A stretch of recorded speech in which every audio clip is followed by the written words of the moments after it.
Добър вечер, на 17 март вие гледате новините на телевизия Стара Загора. Част от източният некропол на античния град Августа Траяна и останки от човешки кости откриха в Стара Загора при изкопно-строителни работи на територията на парк Бедечка. По време на строителни дейности, свързани с новостроящ се магазин на територията на парк Бедечка, са открити два саркофага с останки от човешки кости, съобщи директорът на Регионалния исторически музей в Стара Загора. Съоръженията са изработени от цели мраморни блокове с размери 2,2 на 1,5 метра. Сигнал за находката е подаден преди няколко дни. При огледа на мястото от специалисти е установено, че откритите останки са част от източния некропол на античния град Августа Траяна и датират от 2-3 век. Човешките останки принадлежат на 6 души, като вероятно става въпрос за семейна гробница. Преди цялостното разчистване на първия от саркофазите е забелязана монета, останки от стъклен съд, кутийка от неизвестен материал и тока най-вероятно от мъжки колан.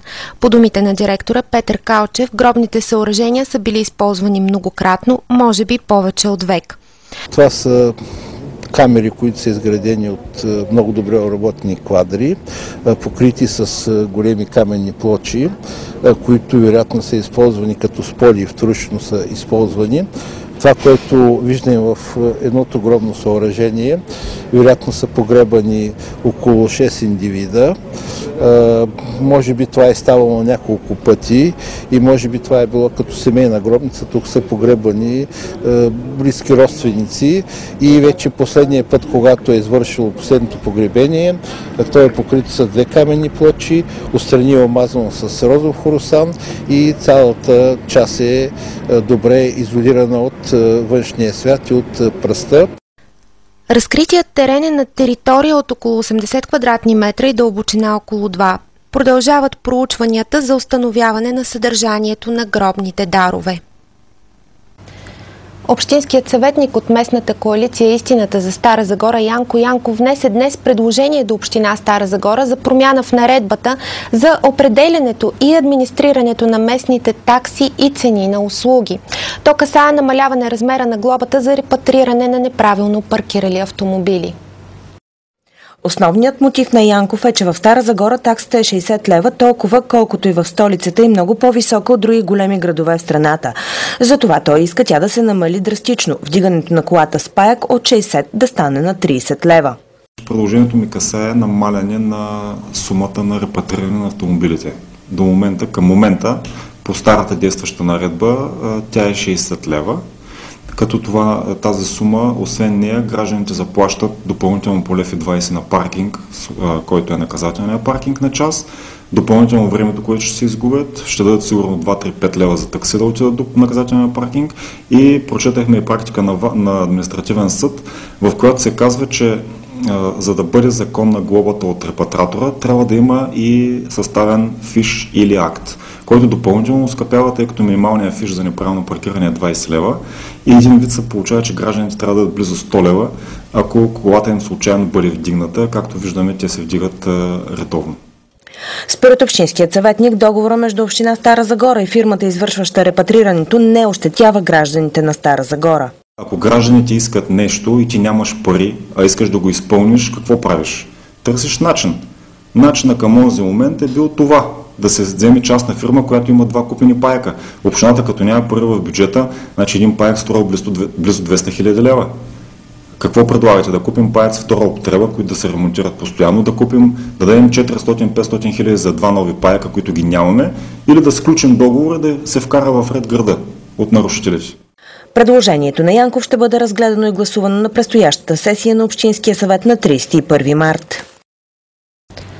По данни на общините в Старозагорска област, към днешна дата на територията на областта са сключени 107 тристранни договора за целево финансиране между кметове на общини, областният управител и Българската банка за развитие за саниране на сгради. От тях 71 са за община Стара Загора. Расте броят на сградите с стартирали дейности по изпълнение на програмата. В момента те са 90, като 55 са в Стара Загора, а 18 в Казанлък.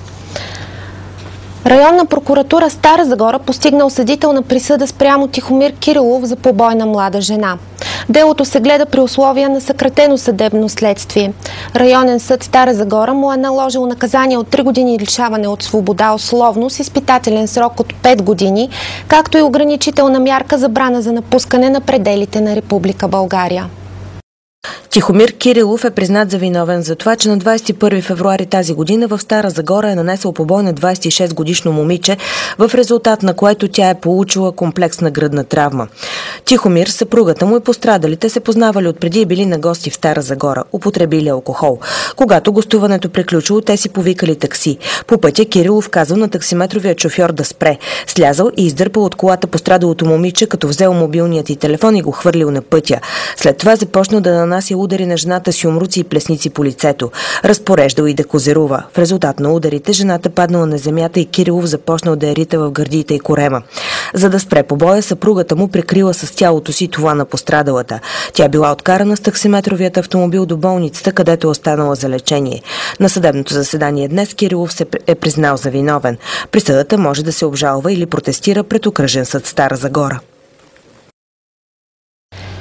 Социалистите в Гурково, Мъглиж, Опан и Чирпан настояват пред областния национален съвет досегашните им лидери да участват отново в надпреварата за нов мандат. Това стана ясно на заседание на областния съвет, свикано от председателя му Васил Самарски. България е на 129-то място в света по щастие. Според последният доклад на мрежата за решения за устойчиво развитие към ООН и Института по земята към Колумбийския университет на САЩ, страната ни се изкачва по-напред в класацията. България напредва в световната класация на щастието, но все така остава най-назад от европейските членки в компанията на страни като Сенегал, Конго, Грузия и Украйна. Въпреки че мястото ни се подобрява, оценката ни намалява от 4218 на 4217. Страната ни стои сравнително добре по брутен вътрешен продукт, социална подкрепа и продължителност на живота, но има ниски показатели по свобода на житейският избор и щедрост. Според хората в най-щастливите страни имат по-дълга очаквана продължителност на живота, повече социална подкрепа, повече свобода да вземат сами решения за живота си и по-слабо усещане за корупция. Живеят в по-щедри общества с по-малко неравенство и чувството на щастие.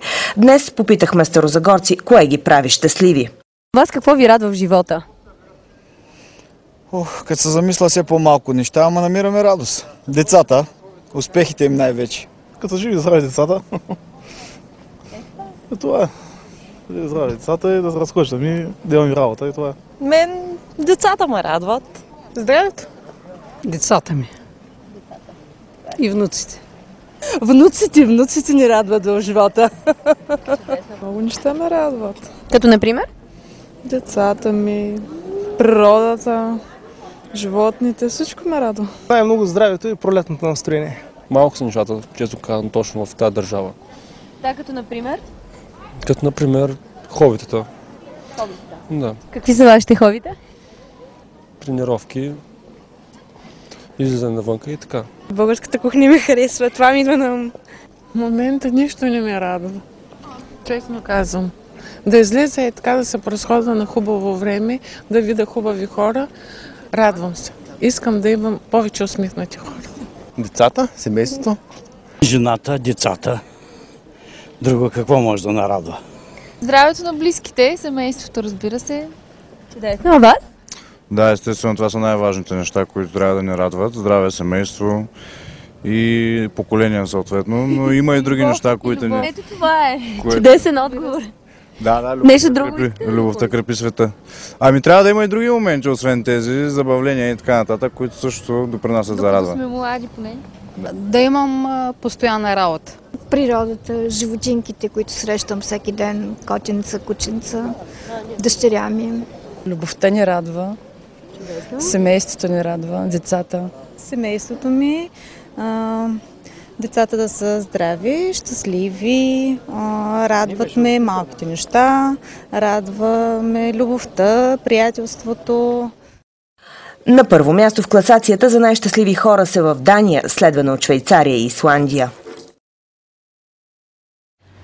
Своята 15-та изложба подреди старозагорският художник Кънчо Пенев. Тя включва около 80 творби с поетични имена, рисувани през последните 2 години. Своите първи, макар и плахи стъпки в пъстрата галерия на изобразителното изкуство Кънчо Пенев прави през 2003 година. Тогава за първи път излага две от картините си в есенния салон на изкуствата. Предварително е потърсил одобрението на утвърдените вече имена Михаил Косев и Димо Генов. Те са сред първите хора, повярвали в таланта му. Следват редица изложби от 2004 година до 2014. След година и малко повече творческо отсъствие, Кънчо Пенев подреди 15-та си изложба. Творбите, включени в нея, са рисувани през последните 2 години, но най-вече в първите месеци на 2016, както сам споделя авторът. Той допълва още, че няма как да стоиш и да чакаш да дойде музата. Трябва да рисуваш, защото муза няма, но има необяснима потребност, която само творецът разбира. Това съм си аз. Сиреч няма кой знае какви промени. Последните няколко години наистина започнах един нов курс, ако така малко революционно се изразим, в който абстракцията почна да се избистря и вече могат да се видят неща, които са от действителността. Това е някъде емоция на ръба на абстрактното и реалното. Това е водещото начало. Изложбата представиха приятели на Кънчо Пенев, художникът доцент Злати Златев и поетът Таню Клисуров, който обърна внимание и на поетичните имена на картините. Той разграничи няколко основни ядра в творчеството на Пенев – българското патриотично ядро, философското, както и това, което носи мотиви от родния фолклор. И не на последно място, вероятно поради литературната си закваска, трети тип с творби с реплики към известни наши чужди писатели. Картините на Кънчо Пенев са изложени в зала Баер.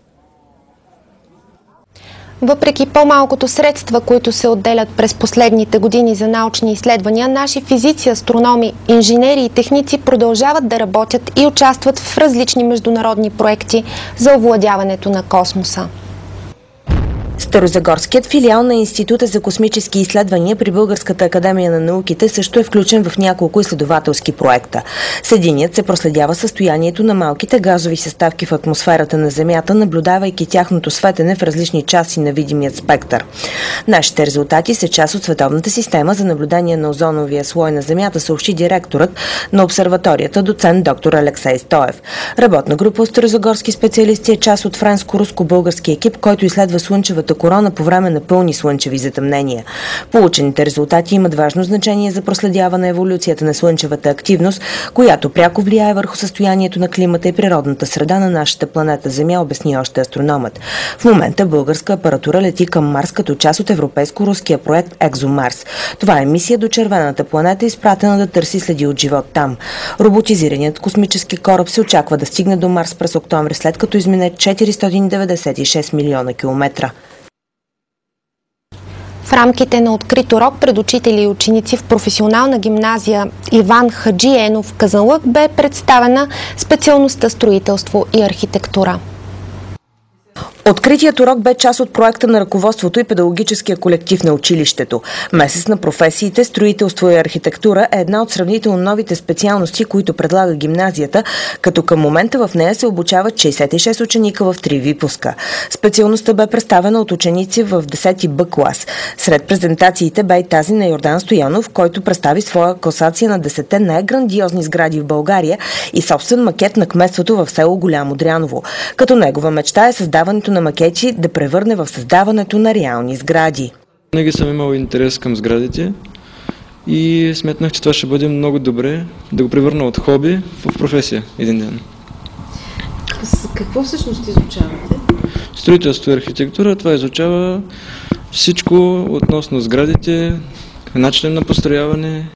Николай Караколев представи най-интересната според него сграда в света – Скай Парк в Сингапур. Бихме казали, че това е една много просперираща професия, с която иззад строителен техник. И много се търси също така тази професия, защото няма достатъчно обучени кадри.